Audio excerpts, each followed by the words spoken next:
عصمت جرأت و ہمت کا ہے اظہار، سیدھی بات روایات صحافت کا علم بردار، سیدھی بات۔ ناظرین گرامی السلام علیکم ورحمۃ اللہ وبرکاتہ۔ سیدھی بات کے تازہ ترین پرائم ٹائم میں آپ لوگوں کا استقبال ہے۔ ناظرین گرامی، انتخابات جب آتے ہیں تو اصل مسئلہ یہ ہوتا ہے کہ بہت ساری سیکولر پارٹیاں جب یہ دعویٰ کرتی ہیں کہ مسلمان ان کے ساتھ ہیں یا وہ مسلمانوں کا سب سے زیادہ کام ماضی میں کیا ہے، آئندہ بھی کریں گے، اور پھر ان کے کردار پر جب نظر کرتے ہیں تو بڑے مسائل پیدا ہوتے ہیں۔ ایسے میں فیصلہ لینا کہ کس کی جانب جایا جائے، کس کو ووٹ کیا جائے، ایک اہم ترین مدعا ہے ہی۔ ساتھ میں کس سے مشورہ لیا جائے، یہ بھی ایک اہم ترین چیز ہے، اور دونوں کے لیے تجربہ بہت ضروری ہے۔ اس وقت ہماری اسٹوڈیو میں ایک شخصیت ہے، آپ ان کو پہچانتے ہیں، اس سے پہلے بھی آپ سے ملاقات ہوئی ہے، بات کی ہے ہمارے ناظرین سے، لیکن میں اس وقت ان کو بحیثیت کسی مخصوص پولیٹکس پارٹی سے وابستگی کی وجہ سے نہیں بلایا۔ ان کو اس لیے بلایا گیا ہے کہ پارٹی میں جوائنٹ ہونے سے پہلے بھی ان کی تاریخ رہی ہے، مختلف کتابیں لکھ کر کے، اخبارات میں اپنے مضامین شائع کر کے، کہ مسلمان کو کب کس طرح کا فیصلہ لینا ہے، ان کی زمینی سطح پر ان کی کیا کمیاں ہیں، خامیاں کہاں ہیں، ترقی کہاں کر سکتے ہیں، وہاں پر جو ہے وہ اچھے مشورے دے سکتے ہیں پارٹی لائن سے ہٹ کر کے، جبکہ ایک پارٹی سے جڑے۔ میں اس لیے ان کو صاف اور واضح طور پر پہلے ہی آپ کا استقبال ہے جناب شفیع صاحب، کہ آپ کے مضامین ہم پڑھتے بھی ہیں، وہ پارٹی لائن سے ہٹ کر کے ہوتے ہیں۔ میں اس وقت آپ سے جواب بھی یہی چاہوں گا، بالخصوص آپ مسلمانوں کے مخلص بن کر کے۔ ہم سب کو جگہ دیتے ہیں ہمارے اسٹوڈیو میں، کانگریس والا بھی آتا ہے، بی جے پی بھی آتا ہے، مختلف اذہان کے لوگ آتے ہیں، ہم لوگ صحافی ہیں، ہم مفتی نہیں ہیں یہاں پہ، لیکن ہم لوگوں کے سامنے ایک صحیح تجزیہ پیش کر سکتے ہیں کہ کیا ہو رہا ہے۔ آپ پارٹی لائن سے ہٹ کر کے میرے سوالات کا اس وقت کرناٹک کے مسلمانوں کے لیے جواب دیں، کہ چونکہ آپ لکھتے بھی رہے ہیں اور آپ کی بہت ساری کتابیں ہیں، اس میں دیکھا جاتا ہے کہ آپ پارٹی لائن سے ہٹ کر کے لکھتے بھی ہیں، تو کیا آپ کا کیا خیال ہے، اس لیے کہ حالات بہت بدتر ہوتے جا رہے ہیں پورے ملک میں، بالخصوص وہ طرف سے، اور وہی رجحان ادھر بڑھتا ہوا نظر آ رہا ہے۔ دیکھیے، یہاں ایک بات میرے جانب سے آپ کے سوال میں تھوڑا چینج کرنا چاہتا ہوں، وہ یہ کہ آپ نے کہا کہ حالات ہوتے جا رہے ہیں، لیکن میں سمجھتا ہوں، اور یہ حقیقت بھی ہے، کہ حالات بنائے جا رہے ہیں، اچھا، دانستہ، جان بوجھ کر۔ تو اگر حالات بنائے جا رہے ہیں تو پھر ہمیں ضروری ہو جاتا ہے کہ یہ غور کیا جائے کہ کون بنا رہے ہیں اور کس لیے بنا رہے ہیں۔ اگر اس بات پر روشنی ڈالی جائے کہ کون ہمارے دیش میں، ہمارے وطن میں ایسے حالات بنا رہے ہیں جہاں مسلمانوں کو ایک طرف دھکیل دیا جا رہا ہے، الگ تھلگ کر دیا جا رہا ہے، اور سیاست میں، پالیٹکس میں بھی انہیں غیر اہم بنانے کی کوشش کی جا رہی ہے، اس پر اگر دھیان ڈالا جائے تو صاف معلوم ہوتا ہے کہ یہ بی جے پی کا ایجنڈا ہے، جو آر ایس ایس کی پولیٹیکل ونگ ہے۔ جی جی جی۔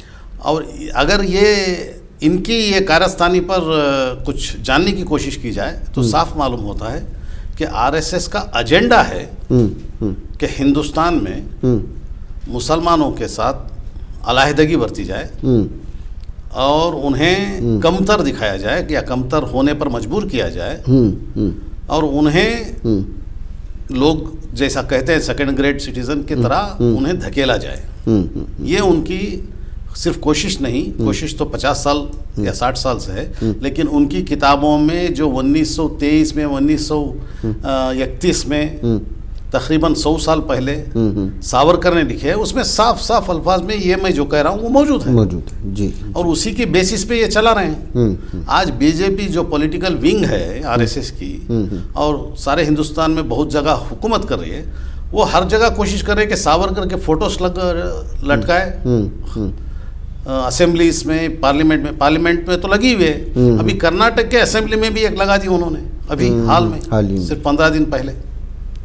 اور اس سے معلوم ہوتا ہے کہ وہ ساورکر کے مشن پر چل رہے ہیں. ساورکر کی کتاب 1923 میں لکھی ہوئی ہندوتوا کے نام سے، اس میں صاف لکھا ہوا ہے کہ مسلمانوں کو الگ تھلگ کر دیا جائے. اتنا ہی نہیں، دلتوں کے خلاف بھی انہوں نے بہت کچھ لکھا ہے. اور انہیں چونکہ پاور میں نہیں تھے، وہ اپنی کوششوں میں آپ تھے، بہت کم تھے، تو اس طرف ہمارے لوگوں نے اتنا زیادہ دھیان نہیں دیا، اسی لیے وہ آج تک یہاں تک پہنچ گئے. آج RSS کو 100 سال ہوتے ہوئے ان کی پولیٹیکل ونگ سب جگہ پاور حاصل کرنے میں کامیاب ہو گئی. اور ان کی کوشش اپنے ایجنڈا کے لیے یہ رہی ہے کہ مسلمانوں کو الگ تھلگ کر دیا جائے. اور الگ تھلگ کر کے انہیں اگر ہمارے آئین میں ملے ہوئے حقوق سے محروم کرنا ہے تو حکومت کی طرف سے قوانین بنانی ہیں ایسے جس سے حقوق سے محروم کیا جائے. اور اس جگہ وہ بیٹھ گئے ابھی قانون بنانے کی جگہ. تو یہ حالات بنائے جا رہے ہیں. اور سیاست جہاں تک تعلق ہے، سیاست میں سب سے پہلے مسلمان ہی تھے. جی جی جی. ایک زمانہ تھا مسلمانوں کی حکومت 1000 سال چلی، چند علاقوں میں 1200 سال، چند علاقوں میں 300 سال، ایوریج 800 سال تک مسلمان حکومت کرتے رہے. اس وقت ہندو مسلمان ایک رہے، کبھی جھگڑا ہندو مسلمان کا نہیں ہوا. نئی سیاسی تاریخ رقم کرنے، اپنی پہچان بنانے، فرقہ ختم کرنے اور قومی اتحاد پیدا کرنے کے لیے ہماری پارٹی سے ہاتھ ملائیے اور ممبر بنیے. اسکرین پر دیے جا رہے نمبرز پر مس کال دیں.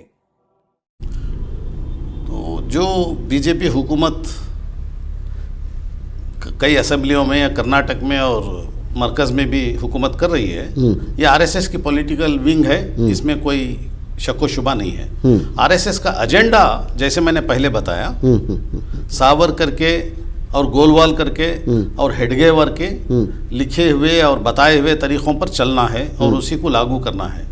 اور ان کے سارے چیزیں جو ہیں اب ہمیں عوام کے سامنے آئے ہیں، لیکن میرے پاس تقریباً 40 سال سے میں ان کی کتابیں پڑھتا رہا ہوں، اور اس میں صاف صاف کھلم کھلا لکھا ہوا ہے کہ مسلمانوں کو بھی علیحدہ کرنا ہے اور دلتوں کے ساتھ بھی ایسا ہی ویوہار کرنا ہے. لہٰذا مسلمانوں کو، اس میں سے مسلمانوں میں سے ہی چند صاحبان پتہ نہیں انہیں کیا ہوا ہے، وہ شاید یہ کتابیں نہیں پڑھتے یا ان کے ایجنڈا پر غور نہیں کرتے، اپنے کسی منصب کے لیے پانے کے لیے مسلمانوں سے ہی یہ کہنا شروع کر دیتے ہیں کہ بھئی یہ کچھ بھی نہیں، یہ بھی ٹھیک ہے، یہ بھی پولیٹیکل پارٹی ہے. یہ پولیٹیکل پارٹی نہیں ہے، یہ RSS کی پولیٹیکل ونگ ہے جو ہمارے آئین میں دیے ہوئے حقوق کو استعمال کر کے ان کے ایجنڈے کو جاری کرنا چاہتی ہے. یہ صاف ہے.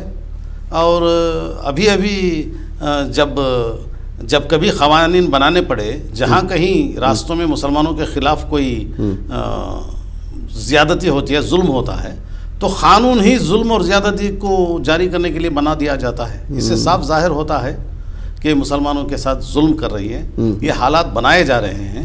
لہٰذا سیاست میں بھی وہ اپنے طور پر جیت کے آنے کے لیے، انتخابات میں جیت حاصل کرنے کے پورے ہتھ کنڈے استعمال کر رہے ہیں. اور ان کا یہ کہنا ہے کہ مسلمانوں کو ایک ووٹ بینک نہ سمجھتے ہوئے، وہ ووٹ بینک کہتے ہیں، ہم ووٹ بینک کبھی نہیں رہے، لیکن ان کا کہنا ہے کہ مسلمانوں کے ووٹوں پر منحصر نہ رہتے ہوئے دیگر پارٹیاں بھی صرف دوسروں کے ووٹوں پر چن کر آ جانا چاہیے. اس پر ان کا کام چل رہا ہے. اچھا. مسلمانوں کو اس بات کو سمجھنے کی بہت سخت ضرورت ہے اور اس پر پلان بنانا چاہیے تاکہ وہ اپنے ایجنڈے میں کامیاب نہ ہوں. سیاسی طور پر تقریباً کچھ حد تک کامیاب ہوئے ہیں، لیکن مسلمانوں کے ہاتھ میں اللہ تعالیٰ نے ہمارے آئین کے ذریعے ووٹ کا حق دیا ہے. ووٹ کو ایسا استعمال کرنا چاہیے جس سے وہ اپنے طور پر مسلمانوں کو ایک طرف علیحدہ کر دینے یا ووٹر کی حیثیت سے دیگر ووٹروں کے ساتھ مل جل کر کسی پارٹی کو چننے یا کسی امیدوار کو چننے سے کے حق سے محروم کرنے کی جو کوششیں کر رہے ہیں اسے ناکام بنانی چاہیے ہمیں. کیا کیسے بن سکتا ہے پلان؟ دیکھیے اصل میں کیا ہوتا ہے کہ جو ہے سیکولر بولنے والی پارٹیاں وہ الگ الگ طرح کی مٹھائی دکھا کر کے مسلمانوں کو لبھاتے ہیں.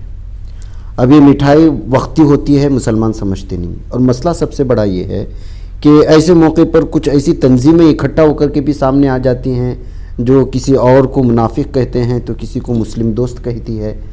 ایسی صورتحال میں مسلمان کا ظاہر سی بات ہے کہ وہ ایک نارمل آدمی جو اسلم ایریا میں رہتا ہے، اس کو پالیٹکس سے کوئی لینا دینا نہیں، اس صبح سے شام تک اس کو بچوں کو پالنا ہے، بچوں کو پالنا ہے اس کے پاس. اب اس کو کہا جاتا ہے کہ بھائی اگر تو اتنا کرے گا تو جو ہے تجھے ایک 500-1000 روپے مل جائیں گے، پوری فیملی کے 6 ووٹ ہیں تو تیرے کو 6000 مل رہے ہیں، 2500 مل رہے ہیں.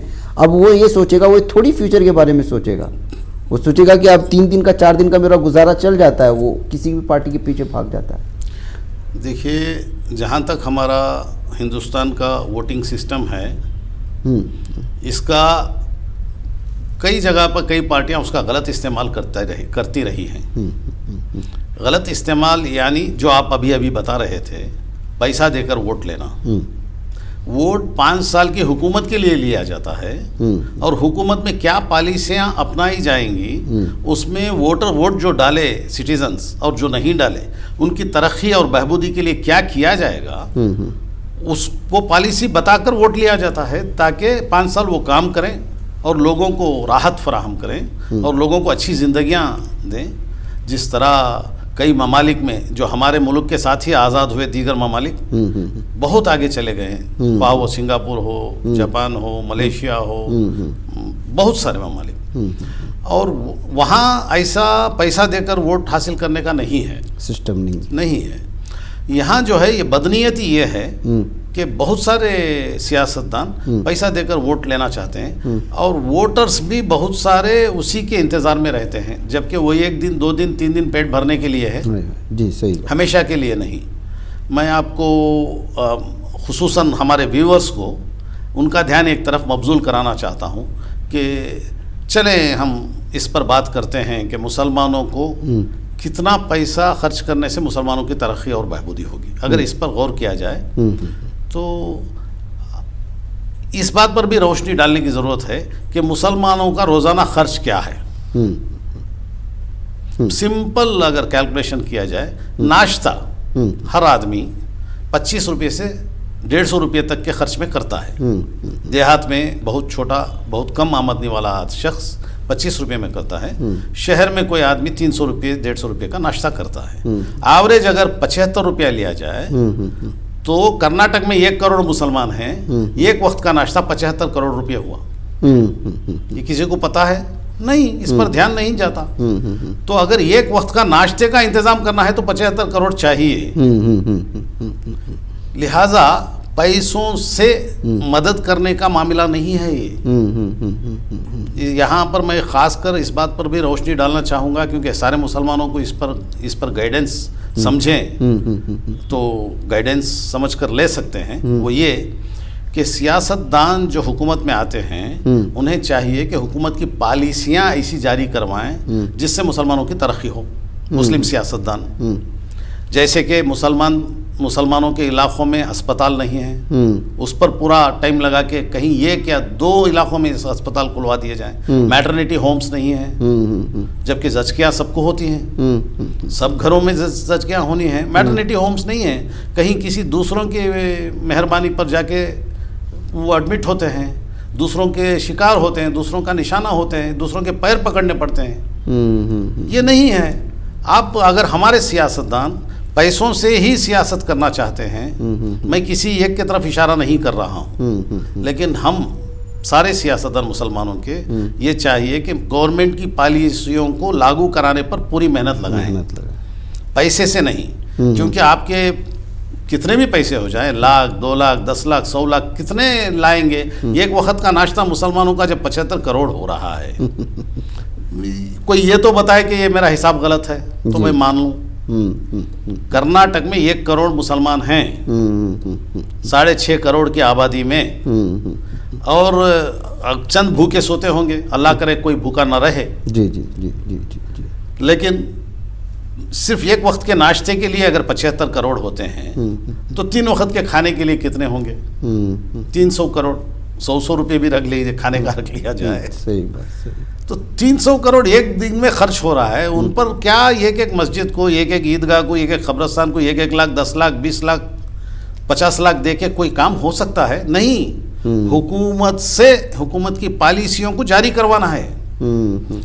میں تقریباً 25 سے 30 سال سے میں سیاست میں ہوں، سیاستدانوں کو دیکھ رہا ہوں، آفس انچارج ہونے کے ناطے بہت سارے سیاستدان میرے پاس آنے پڑتے ہیں، اور وہ سیاستدانوں کو غور کرتا ہوں، دیگر قوموں کے سیاستدان گوڑے ہوں، لنگایتس ہوں، براہمنس ہوں یا SC/ST ہوں، سارے اپنی قوموں کے یہ کاموں کے لیے حکومت سے پالیسیوں کے ذریعے کام کرواتے ہیں، بڑے بڑے کام۔ مسلمانوں کے علاقوں میں اسپتال چاہیے، یا علاقے میں جگہ نہیں ہے تو کہیں قریب کے علاقے میں اسپتال چاہیے، میٹرنیٹی ہوم چاہیے، کالج چاہیے، اسکول چاہیے، اس طرف دھیان نہیں ہے۔ صرف قبرستان کی دیوار ڈال دی یا 2 نل ڈال دیے، وضو کا کروا دیے، یا 2 بیت الخلاء کروا دیے، تو نام پر نام فوٹوز وغیرہ ڈال کے سارے اخباروں میں شیر ہندوستان، شیر دنیا، جو بھی لقب لگے پتہ نہیں اور کیا کیا ڈالتے ہیں، اور وہ بھی 500,000 کی۔ اللہ کرے ایسے لوگوں سے قوم کو اللہ بچائے۔ اچھا، ابھی یہ جو آنے والے انتخابات میں آپ کیا مشورہ دیں گے کہ مسلمانوں کو یکجٹ ہو کر کے ایک پارٹی کی جانب اس کا جھکاؤ ہونا چاہیے، یا جہاں مسلمان کینڈیڈیٹ جیت سکتا ہے وہاں پر پارٹی لائن سے ہٹ کر کے مسلمان کو جتانے کی کوشش ہو، کسی بھی پارٹی سے ہو سکتا ہے؟ کہ عام طور پر دیکھا جا رہا ہے کہ جو ہے 2 سیکولر یا 3 سیکولر یا 4 سیکولر پارٹی کے درمیان میں مسلمانوں کا ووٹ اس قدر بڑھ جاتا ہے کہ نہ جیتنے والا جیت کر کے آ رہا ہے، وہ ہندوتوا سے وابستہ ہوتا ہے۔ ایسے میں آپ کی پالیسی کیا کہتی ہے کہ کیا اختیار کرنا چاہیے؟ دیکھیے، چونکہ میں سیاسی پارٹیوں کے اندرونی معاملہ بھی جانتا ہوں، مسلمانوں کے مسائل کا بھی مجھے پوری طرح کچھ معلومات ہے، لہٰذا مسلمان ہم جو محسوس کرتے ہیں ہم پر ظلم ہو رہا ہے اور لوگ ہمیں ساتھ دیں، اور دوسرے لوگ جو ہمیں ساتھ دینے کا وعدہ کرتے ہیں یا بھروسہ دلاتے ہیں یا ساتھ دیتے ہیں، ان کا ساتھ دینا اسی وقت تک ہوگا جب تک ہم انہیں کام آئیں گے۔ جیسے ہی اسے پتہ چلے گا آپ کوئی کام کے نہیں رہے تو وہ بھی ہاتھ چھوڑ دے گا، چاہے وہ یہ ہو، وہ ہو، B ہو، C ہو۔ لہٰذا ہمیں چاہیے کہ ہم خود اپنی طاقت کو پوری طرح سے استعمال کریں اور بتائیں کہ ہماری طاقت کیا ہے۔ اس میں بہترین طریقہ یہ ہوگا کہ ہم کسی کے دیوانے نہ بنتے ہوئے قوم کی بہتری اور ترقی کے دیوانے بنیں، اور قوم کی ترقی اور بہبودی کو آگے رکھ کر ہر صورت میں ہماری قوم کو نشانہ نہ بنانے والی پارٹی جو صاف صاف BJP ہے، جو حکومت صاف کہتی ہے کہ مسلمانوں کو کوئی جیتنے والا نہیں، ہم ٹکٹ بھی نہیں دیں گے، کوئی اگر ہمارے پاس آتا ہے تو 10 سال جھاڑو لگانا چاہیے، وہ BJP کا ایشورپا کہتے ہیں، پتہ نہیں کیا کیا کہتے ہیں، وہ پارٹی چونکہ وہ صاف صاف کہتے ہیں کہ مسلمانوں کے ہم خلاف ہیں، لہٰذا ہمیں چاہیے کہ ہم کوشش کریں کہ کوئی بھی سیکولر پارٹی، کوئی بھی سیکولر پارٹی کا امیدوار جو جیتنے کے قابل ہو، اس کو جتانے کی اس طرح کوشش کریں کہ دوسری سیکولر پارٹیوں کے امیدوار کو ووٹ ڈالنے کے بجائے ایک امیدوار کو ڈالے، پارٹی کا کسی بھی پارٹی سے ہو، کام کا آدمی ہو اور جیتنے کے چانسز ہو، اس پر اگر غور کیا جائے تو ہمارا جو ایم ہے کہ ہم سے دشمنی کرنے والی پارٹی کے امیدوار کو ہرانا چاہیے، یہ ہمارا ایم رہنا چاہیے۔ جی صحیح بات۔ تو مطلب یہی ہے کہ جو ہے کہیں ہماری نااہلی یا ہماری کسی ایک خاص پارٹی کی طرف جو محبت ہے یا عقیدت ہے یا جنونیت ہے وہ پوری قوم کو نہ لے ڈوبے، وہاں جو ہے ہم لوگوں کو قوم کے مفاد سوچنا چاہیے، اپنی پارٹی کے بارے میں نہیں سوچنا چاہیے، یہ صاف اور واضح طور پر۔ ایک بات آپ کو میں یہ بتا دینا چاہتا ہوں کہ میں نے کہا کچھ دیر پہلے کہ ہمارے سیاستدان پالیسی، حکومت کی پالیسی کو لاگو کرا کے مسلمانوں کی ترقی کی طرف دھیان دینا چاہیے، پیسوں سے کچھ نہیں ہوگا۔ اس کا مطلب یہ نہیں ہے کہ آپ پیسے نہ دیں، بلکہ غریبوں کو جو مدد جتنی بھی ہو سکتی ہے کریں، ضرور کریں، اور جہاں قبرستان، مساجد یا مدرسوں کو جو کچھ کرنا ہے، دیوانے بنانے ہیں، مول ڈالنا ہے، کچھ کرنا ہے، کریں، نیک کام ہیں، اچھے ہیں، لیکن ان کاموں سے قوم کی ترقی نہیں ہوگی۔ قوم کی ترقی کے لیے حکومت کی پالیسیوں کو لاگو کرانے کی طرف آپ اپنی ساری طاقت لگانی چاہیے، ساتھ میں یہ بھی کریں، یہ بھی اچھا ہے، اس سے رک کر وہ کریں، اس سے رک کر یہ کریں، یہ دونوں غلط ہیں۔ صحیح بات۔ تو ناظرین گرامی، یہ تھے جناب شفیع صاحب جو ہے ہمیں اس وقت بتانے کی کوشش کر رہے تھے کہ زمینی سطح پر کیا پرابلم ہے، کہاں خامیاں ہوتی ہیں۔ الیکشنز کے موقع پر صحیح رائے مشورے دینے والے بہت کم ہوتے ہیں ناظرین گرامی۔ ہر کوئی کسی پارٹی کے لیے، ہر ایک کا اپنا مفاد جڑا ہوا ہوتا ہے۔ جیسے آپ دیکھ رہے ہوں گے کہ جو ہے ایک لیڈر ہے جس کی وجہ سے ہمارے یہاں کے ایک علاقے میں سینکڑوں لوگ جیل میں چلے گئے اور اس کے بعد واپس آئے، بہت سارا معاملہ ہوا، کتنی لوگوں کے گھروں میں چولہے نہیں جلے، کتنی عورتیں بیوہ ہوئیں، پھر ابھی بھی کچھ لوگ جیل میں ہیں جس کی وجہ سے یہ ہوا۔ اس کی طرفداری کرنے والے لوگوں کی اکثریت ہے اپنے ہی لوگوں میں۔ یہ ساری چیزیں موقع پرستی، مفاد پرستی، قوم سے ہٹ کر کے، قوم کے مفاد کو ہٹ کر کے اپنی قوم کو خود اپنے ہاتھوں سے زندہ دفن کرنے کے لائق ہے۔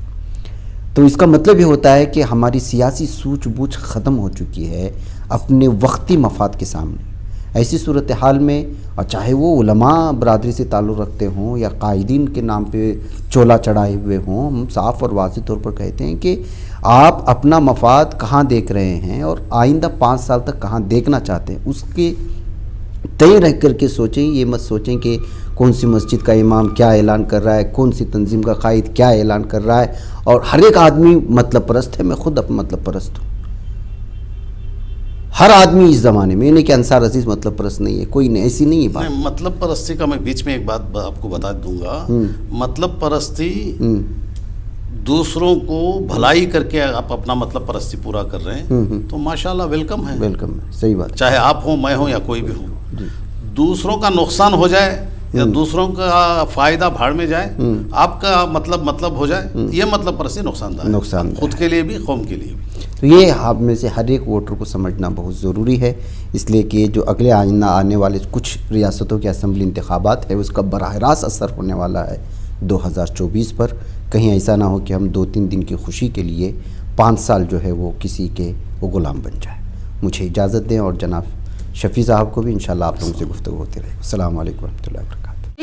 بچ پاتا ہے کوئی صحافی کی نگاہوں سے، ملاتا ہے یہ لوگوں کو محبت کی پناہوں سے، کرم اور درد مندی کا ہے ایک سنسار، سیدھی بات، عزیمت جرأت و ہمت کا ہے اظہار، سیدھی بات، عزیمت جرأت و ہمت کا ہے اظہار، سیدھی بات۔ یہ چینل حق نگر بن کر کچل دیتا ہے فتنوں کو،